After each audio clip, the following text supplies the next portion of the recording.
Alright, hey guys, Jason here, Traditional Bow Hunting Wilderness Podcast. We're out there, we're hog hunting. We got into one group of hogs already this morning, and it's midday right now, so we're kind of skirting bedding areas and that kind of stuff, hoping to get into some. But I want to make a tip for you, or give you a tip.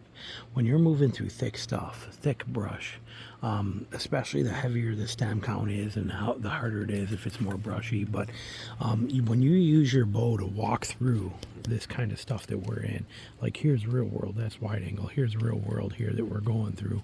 When you're walking through this, I'm gonna put you back on wide so you can see. Most people, when they do this, they're gonna take their bow like this, and they're gonna go like this, and they're gonna push stuff out of the way with their bow. Okay, this pushing stuff out of the way with your bow is bad. It's gonna take the edging, all the finish off the edges of your bow. Now I recoat mine with poly about 3 times a year on those edges. I've shown you videos on that. But that working that bow limb across stuff like this to move it is going to wear off.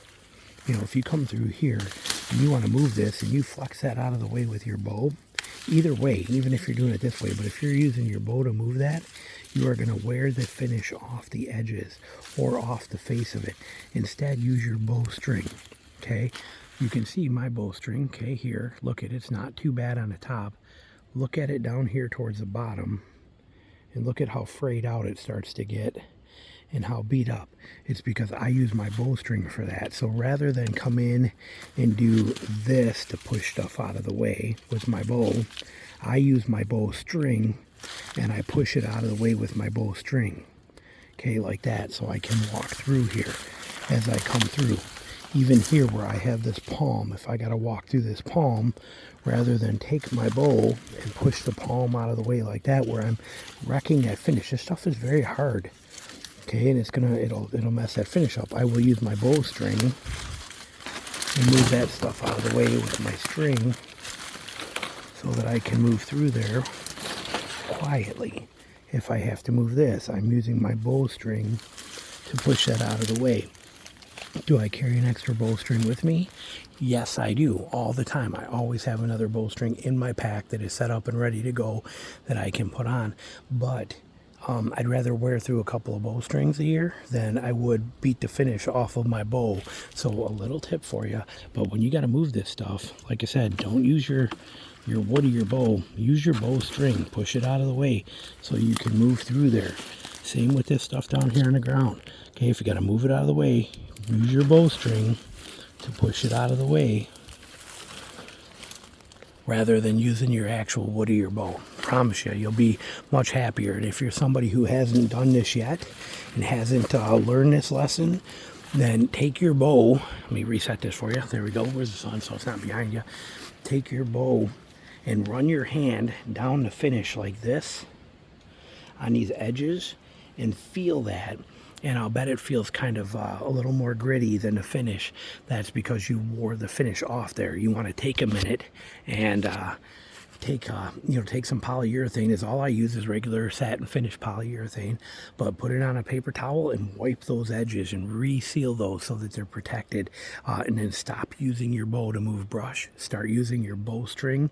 I promise you it's going to work a lot better. You will get the hang of using it where it is not going to be quiver infect or an issue. You do not want to go where stuff is going to get caught like this between your quiver, because then it's too hard to get out of there. So you will learn to use the side of your bow to push stuff where the quiver is not going to be an issue. Takes a little practice, but when you want to move through stuff like we're moving through right here, okay, you can see what I'm doing here. And now I'm left-handed, but I'm showing you here, if we switch to my left hand,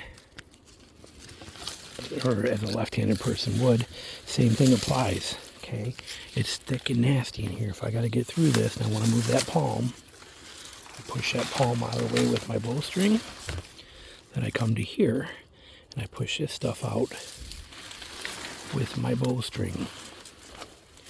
Lets me move through. I come here, push that out of the way with my bowstring. So you actually end up using your bowstring way more often than you would any other kind of stick. Same thing here. I want to come through here, push it out of the way with my bowstring so that my parrot don't make a lot of noise on it. Obviously I'm making a lot of noise because I'm showing this, but you see the concept here. Bowstring, not the bow wood. Okay, that's the tip for you for the day. Otherwise you end up beating your bow up way worse than you think it is. You wouldn't think this little brush could do a lot to you until you realize how the finish is completely off the edges of your bow. So, and if it's like that, like I said, make a point. Polyurethane works just fine, or you could use any kind of bow finish you want, but I use polyurethane for the last 25 years on any bow, any laminated bow. Works flawless. Just coat the edges and keep it protected, but use your bowstring instead. Thanks for watching.